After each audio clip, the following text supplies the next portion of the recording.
Tapi jadikanlah kondisi pandemi ini sebagai menjadikan pola pikir baru kalian, menjadikan inovasi-inovasi baru kalian, kreativitas baru kalian, dan memang menghasilkan sesuatu karya ataupun suatu kegiatan yang memang akan bagus dampaknya di kondisi seperti ini. Manusia pasti akan merasa lelah, tapi gimana caranya kita untuk bangkit kembali? Lelah boleh, tapi jangan menyerah. Itulah intinya.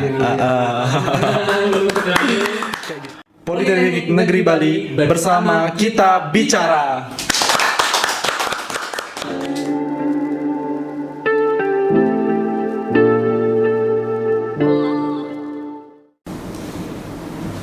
Halo sahabat berkaca, kembali lagi bersama kita di PNB Berkaca Politeknik Negeri Bali bersama kita bicara.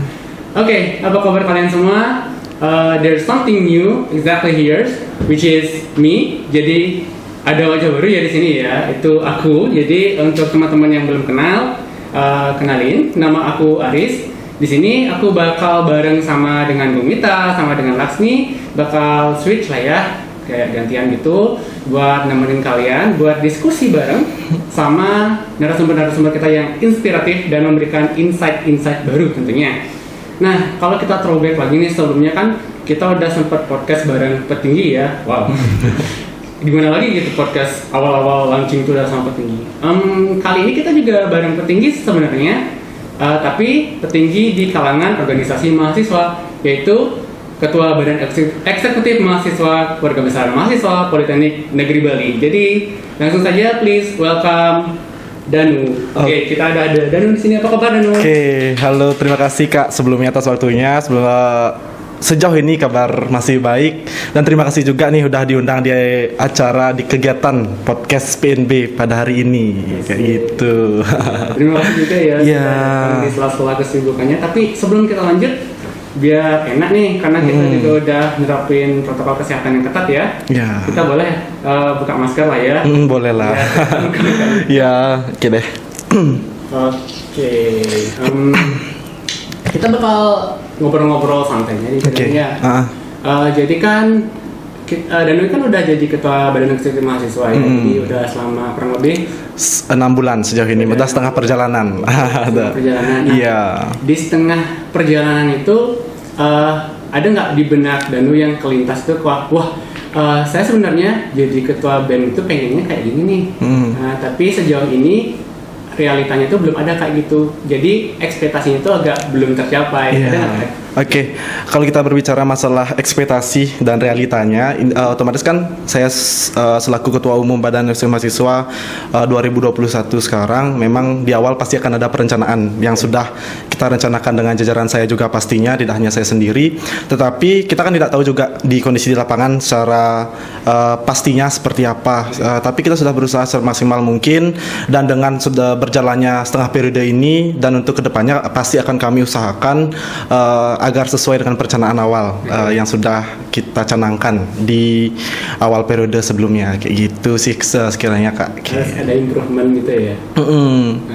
Otomatis kan karena gini juga, dengan kondisi pandemi ini kita kan punya perencanaan, apalagi kondisi pandemi ini sekarang kita nggak tahu nih, dengan kondisi sekarang akan berubah-ubah pastinya. Pasti. Nggak kayak yang tahun-tahun sebelumnya. Kondisi offline itu kan tetap benar-benar terstruktur. Beda dengan pandemi, contoh sekarang tiba-tiba ada PPKM, otomatis kita harus benar-benar berputar pikiran kembali, harus bagaimana sih ormawa, harus bagaimana sih kemahasiswaan, kayak gitu jadinya. Harus kreatif ya. Iya, benar. Mentok di benar itu karena kita kan harus benar-benar dituntut juga, kita sebagai seorang mahasiswa benar-benar harus dituntut kayak gimana sih kita berinovasi baru, punya kreativitas baru kembali, kayak gitu sih sekiranya Kak. Iya. Nah, kalau misalnya kreativitas di BEM sendiri itu kayak gimana? Kalau misalkan kita bandingin sama dari offline, kemudian kita ada kondisi PPKM seperti ini, kayak untuk sejauh ini gimana sih kreativitas ide-ide dari Ormawa? Oke, kalau misalkan kita berbicara dari BEM itu sendiri dulu deh. Kalau misalkan kita berbicara dilihat dari tahun 2019 yang dimana kondisinya penuh offline, mungkin itu memang sangat bagus ya kita lihat offline. Tapi dengan sekarang untungnya kita rekan-rekan di BEM ataupun rekan-rekan Ormawa lain memang benar-benar sudah mencanangkan juga nih dari awal di tahun 2021 ini. Bagaimana sih untuk proker kita, kreativitas untuk proker kita biar gini. Proker yang kita jalankan biar bisa jalan, artinya biar memang sesuai dengan kondisi pandemi seperti ini. Kalaupun kita tidak berputar pikiran kembali, tidak berinovasi baru, ya kita ketahui bersama kegiatan ini akan jalan. Kalau misalkan kita masih berpatokan sama tahun-tahun sebelumnya yang offline, otomatis kan kapabilitas dari ormawa-ormawa itu akan kurang jadinya. Otomatis kita harus lebih kritis lagi nih, gimana sih proker kita biar benar-benar enak nih dijalankan dengan kondisi sekarang, dengan gaya-gaya terkini kayak gitu sih kiranya Kak. Berarti kata Gojita itu dengan gaya-gaya terkini gitu biar yang sesuai juga nih sama sekarang, apa sih yang dengan kondisi pandemi ini, apa sih yang kita cocok jalankan, yang relevan juga nih kita jalankan kayak gitu. Wah, keren banget ya ormawa kita ya, walaupun di pandemi kayak gitu kegiatan-kegiatan itu tetap jalan dan tentunya ada penambahan kreativitas juga di kegiatan itu. Bener, tapi gini juga sih, di tahun 2020 kan kita sempat vakum tuh di Ormawa, karena kan di 2020 per 1 Maret itu baru muncul nih virus yang ya sangat menyebalkan bisa dibilang. Semuanya terputus dari sektor ekonomi, pariwisata, dan terkhususnya di kemahasiswaan juga. Itu ya kita sempat vakum di 2020, benar-benar kakak-kakak yang sebelumnya berputar pikiran nih bagaimana sih caranya untuk menjalankan kembali, untuk benar-benar biar bisa nih kegiatan semua jalan kayak itu. Dari per 1 Maret kalau nggak salah sampai di Agustus baru mulai jalan lagi dengan inovasi-inovasi baru tadi kayak gitu. Dan sampai sekarang kita mulailah berpikir, kegiatan A kayak gini nih harusnya jalannya dengan kondisi pandemi seperti ini kayak gitu sekarang. Adaptasi juga ya.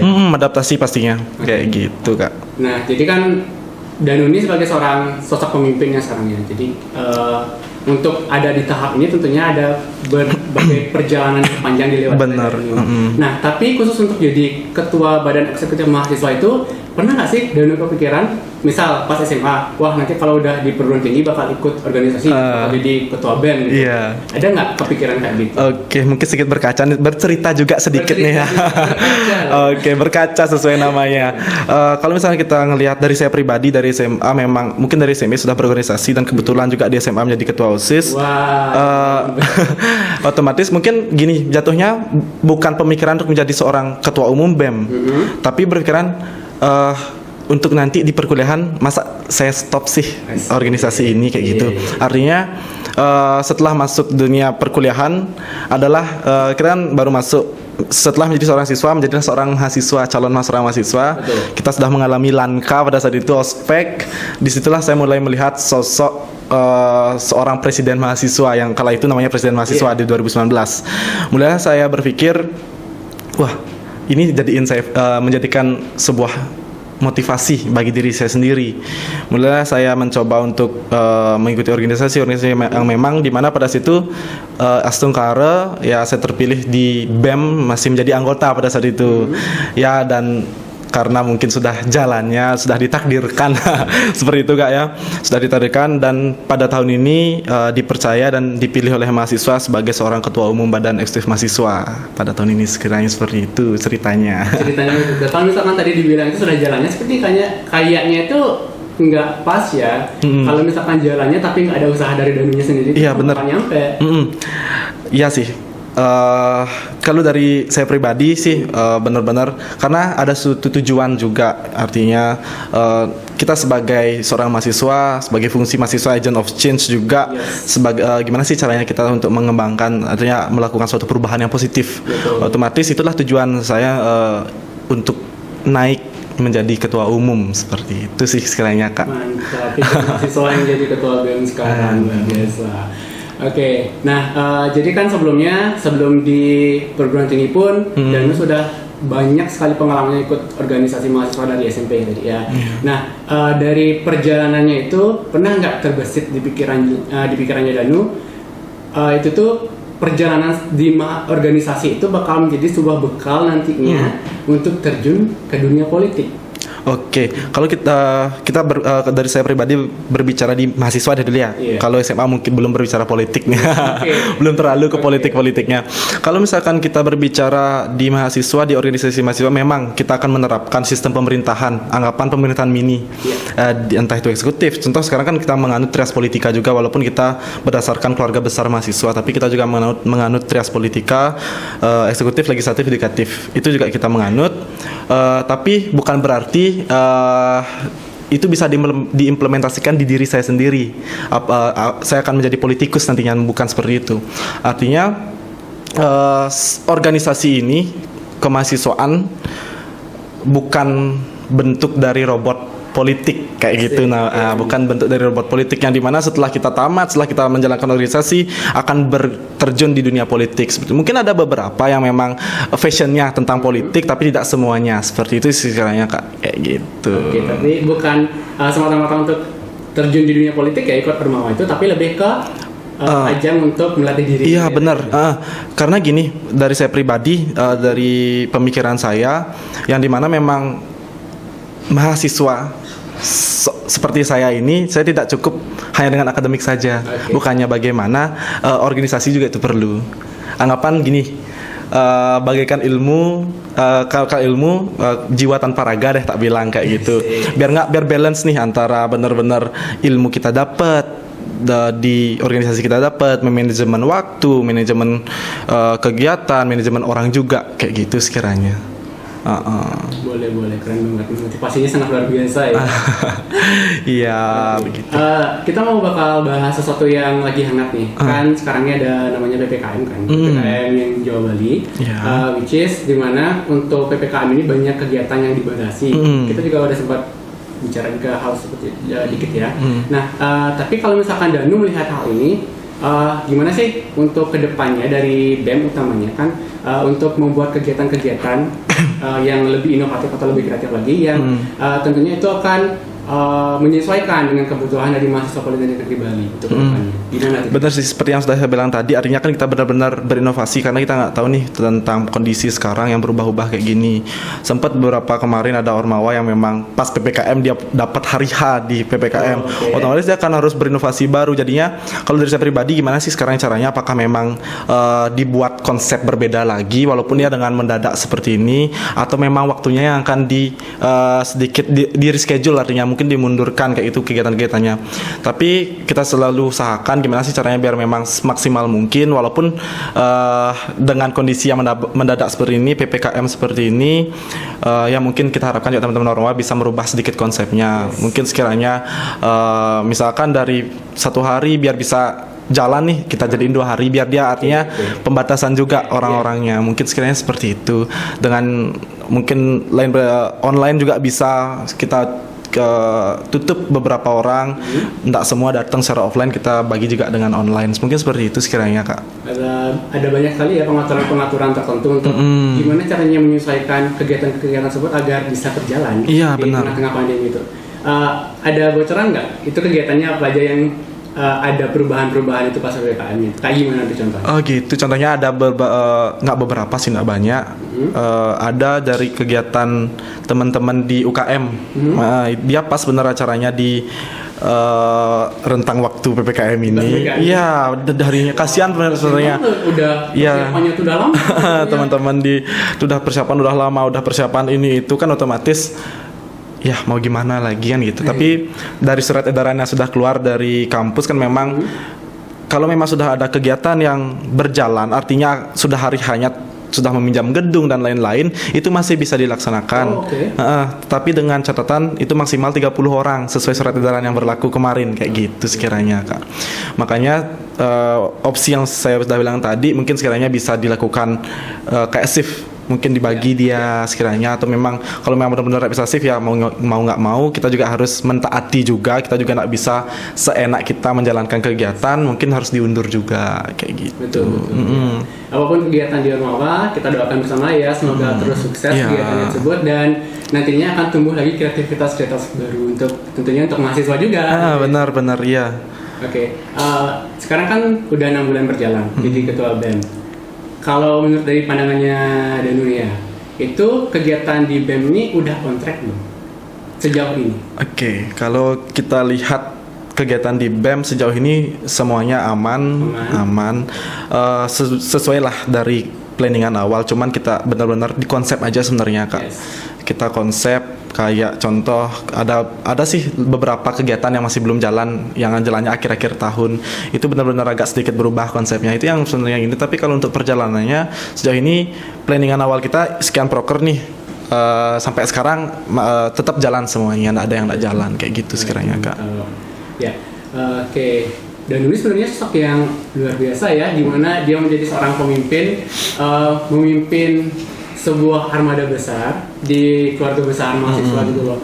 Nah, sementara dibanding dengan, bukan membandingkan sih, kalau misalkan dari tahun-tahun sebelumnya kan nggak ada corona gitu kan, dan sekarang ada corona seperti itu, otomatis kerjaan Danu ini kan bertambah 2 kali lipat jadinya. Gimana caranya untuk menjalankan sebuah planning yang sudah ada di awal, tapi juga untuk menyesuaikan dengan perubahan-perubahan yang sangat cepat. Contohnya itu kan PPKM itu kan mendadak banget. Iya, mendadak banget, iya, benar. Gitu lagi. Nah, kalau misalkan Danu itu sejauh ini pernah nggak, aduh, udah capek nih jadi ketua.